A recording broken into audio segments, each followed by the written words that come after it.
Bismillahirrahmanirrahim. Assalamualaikum warahmatullahi wabarakatuh. Puji berserta syukur kita panjatkan kepada Allah Subhanahu wa Ta'ala yang dimana telah memberikan kami tempat untuk dapat mempresentasikan hasil presentasi kami, yaitu mengenai detektor SFC dan HPTAC dengan dosen pengampu yaitu Profesor Dr. Rernad Insinyur Rinaldi Idrus SSI.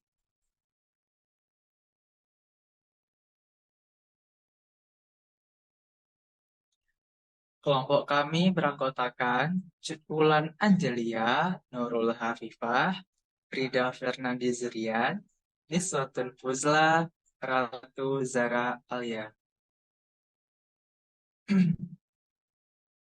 Overview dari materi kami kali ini mengenai SFC, komponen SFC, detektor SFC, HPTAC, komponen HPTAC, detektor HPTAC, perbedaan, kelebihan, dan kekurangan SFC dan HPTAC. Mengenai detektor. Detektor adalah suatu sensor elektronik yang dapat mengubah sinyal gas pembawa dan komponen-komponen di dalamnya menjadi sinyal elektronik. Suatu detektor diletakkan di ujung kolom untuk mendeteksi jenis maupun jumlah tiap komponen dalam campuran. Fungsi dari detektor itu sendiri memiliki yang pertama, detektor dapat mendeteksi senyawa-senyawa yang sudah dipisahkan oleh kolom sehingga dapat ditampilkan dalam bentuk kromatogram. Yang kedua, detektor dapat mengubah sinyal gas pembawa dan komponen yang terkandung di dalamnya menjadi suatu sinyal elektronik. Karakteristik ideal dari suatu detektor. Yang pertama, memiliki sensitivitas yang memadai. Yang kedua, stabilitas dan kemampuan reproduksi yang baik. Yang ketiga, respon linier terhadap zat terlarut. Yang keempat, suhu berkisar antara suhu ruang hingga 400 derajat Celcius. Yang kelima, respon waktu pendek tidak bergantung pada laju alir. Yang keenam, reliable dan mudah digunakan. Yang ketujuh, memiliki selektivitas terhadap zat terlarut.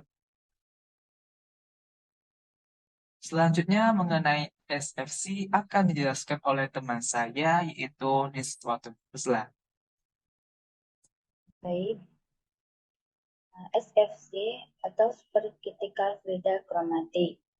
SFC merupakan pengembangan dari teknik kromatografi kolom, di mana dalam cara kerja menggunakan fase gerak fluida kritis. Fluida kritis merupakan suatu zat yang memiliki sifat pertengahan antara cair dan gas.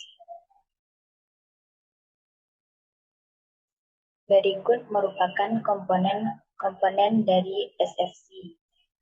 Yang pertama itu ada pump, valve, sistem container, liquid CO2 cylinder, tank, kolom, dan CO solvent. Detektor pada SFC itu ada 4. Yang pertama, detektor UV atau ultraviolet. Yang kedua, detektor MSD, massa selective detector. Yang ketiga, detektor FID, flame ionization detector. Yang terakhir atau yang keempat yaitu detektor NPD, detektor nitrogen fosfor. Detektor UV. Detektor UV adalah detektor kromatografi mengukur jumlah sinar UV yang diserap oleh komponen campuran dari kolom kromatografi. Detektor MSD. Detektor MSD adalah detektor yang digunakan interface di antara kolom dan detektor yang berfungsi untuk menurunkan tekanan kolom menjadi tekanan atmosfer secara perlahan. Baik, berikutnya akan dijelaskan oleh Ratu Zara Alia. Baik, detektor FID adalah salah satu detektor yang digunakan dalam kromatografi gas. Prinsip kerjanya adalah mendeteksi komponen yang sudah terionisasi melalui proses ionisasi dalam pembakaran.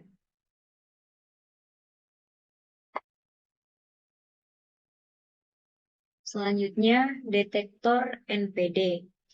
Detektor NPD adalah detektor yang sangat selektif terhadap senyawa-senyawa yang mengandung nitrogen dan fosfor. HPTLC atau High Performance Thin Layer Chromatography atau sering disebut dengan kromatografi lapis tipis kinerja tinggi atau disingkat dengan KLTKT. KLTKT ini merupakan suatu alat instrumen yang digunakan untuk pengukur densitas bercak hasil pemisahan yang dilengkapi dengan suatu perangkat optik, sumber cahaya, dan detektor. Komponen dari HPTLC yang pertama ada sampel aplikator, yang kedua chromatographic development, yang ketiga UV phase detection, yang keempat TLC scanner, yang kelima Vision CATS software, yang keenam develop plate, yang ketujuh HPTLC chromatogram, dan yang terakhir agree score. Detektor pada HPTLC ada 7. Yang pertama detektor CAD, Charge Aerosol Detector. Yang kedua detektor DAD, Diode Array Detector. Yang ketiga detektor VWD, Variable Wavelength Detector. Yang keempat MS, Mass Spectrometry. Yang kelima detektor MWD, Multiple Wavelength Detector. Yang keenam detektor FLD, Fluorescence Detector. Dan yang terakhir ada detektor RID, Refractive Index Detector. Selanjutnya akan dijelaskan oleh Nurul Atifah. Baik, jadi yang pertama ada detektor CAD, yang dimana detektor ini dapat mengukur molekul yang sangat beragam. Nah, CAD ini juga mampu mendeteksi analit bersifat non atau semi volatil. Detektor ini juga mampu mendeteksi analit tanpa kromofor. Untuk limit deteksi detektor ini adalah high picogram.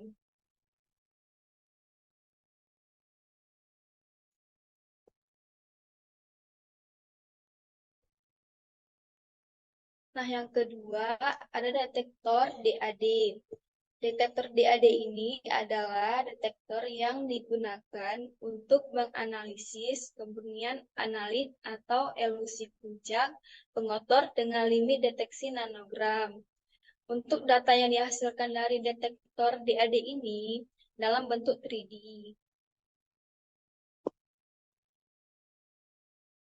Nah, yang ketiga ada detektor FWD. Detektor FWD ini adalah detektor yang dapat mengukur absorpsi dengan beberapa panjang gelombang. Untuk deteksi FWD ini, dia menggunakan single photodiode. Nah, untuk jenis detektor ini, dia memiliki limit deteksi nanogram. FVD ini lebih cocok digunakan untuk prosedur pengecekan quality control. Yang kelima ada detektor MS. Nah, detektor MS ini adalah detektor yang mampu mendeteksi dan mengidentifikasi senyawa dengan limit deteksi low pikogram. Nah, MS ini juga memiliki jangkauan deteksi dan identifikasi senyawa yang lebih luas. Nah, ini ada detektor MWD. Detektor MWD ini sama seperti detektor FWD dan DAD yang dimana bagian dari detektor UV vis. Nah, sebagai hasilnya, sampel yang dianalisis menggunakan detektor FWD ini, analitnya tuh harus mengandung kromofor. Akan tetapi, limit rate akurasinya hanya sampai 100 Hz. FWD ini dapat menganalisis hingga 8 panjang gelombang. Nah, selanjutnya akan dijelaskan oleh Cimulan Angelina. Baik, detektor yang keenam yaitu detektor FLD. Detektor FLD adalah jenis detektor yang memiliki tingkat sensitivitas tinggi, 3-6 kali lebih tinggi dibandingkan detektor UV vis. FLD mampu mendeteksi beberapa pasang panjang gelombang eksitasi atau emisi secara bersamaan. Namun, analit harus mengandung forofor. LOD dari FLD adalah femtogram hingga pikogram.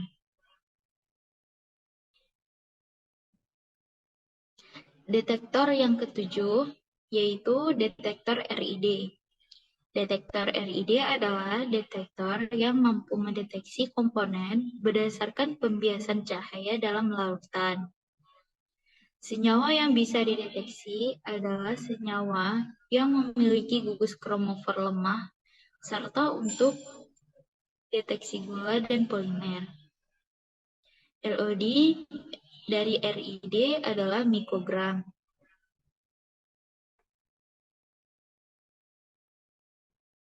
Selanjutnya, kita akan membahas mengenai perbedaan, kelebihan, dan kekurangan dari SFC dan HPTLC.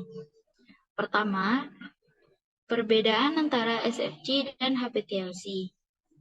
SFC menggunakan gas bertekanan tinggi di atas suhu dan tekanan kritisnya sebagai fase gerak. Sedangkan HPTLC menggunakan silika gel sebagai fase diam dan fase geraknya campuran pelarut organik.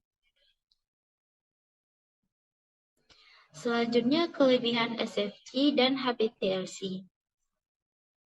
Pada SFC, mampu menguap pada suhu dan tekanan yang sesuai dengan penggunaan detektor sensitif, tanpa memerlukan persiapan sampel yang ekstensif sehingga berpotensi meningkatkan sensitivitas dalam analisis. Sedangkan HPTLC mencakup metode tervalidasi untuk analisis kualitatif dan kuantitatif, memenuhi semua persyaratan kualitas untuk digunakan dalam lingkungan yang diatur sepenuhnya. Dan yang terakhir, ada kekurangan SFC dan HPTLC. Kekurangan SFC yaitu tidak mampu mengilusi senyawa ionik moderat atau senyawa yang sangat polar. Sedangkan kekurangan HPTLC yaitu harga lebih mahal dan peralatannya yang cukup rumit.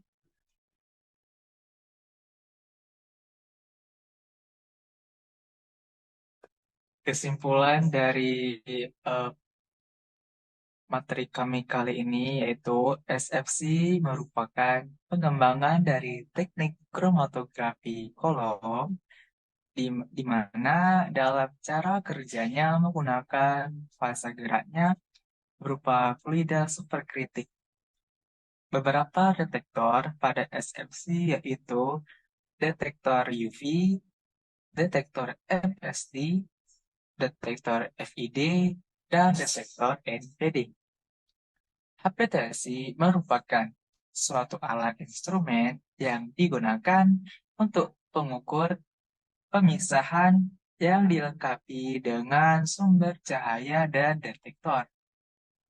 Beberapa detektor pada HPLC yaitu detektor CAD, atau detektor DAD, detektor VWD, detektor RID, detektor FLD, detektor MWD, dan MS. Perbedaan SFC dan HPLC adalah pada fasa geraknya, di mana fasa gerak pada SFC menggunakan gas bertekanan tinggi dan tekanan kritis.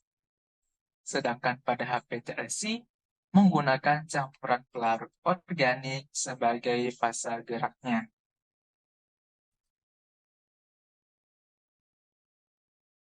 Sekian dari presentasi kelompok kami. Apabila ada kesalahan, mohon dimaafkan. Kami akhiri. Wassalamualaikum warahmatullahi wabarakatuh.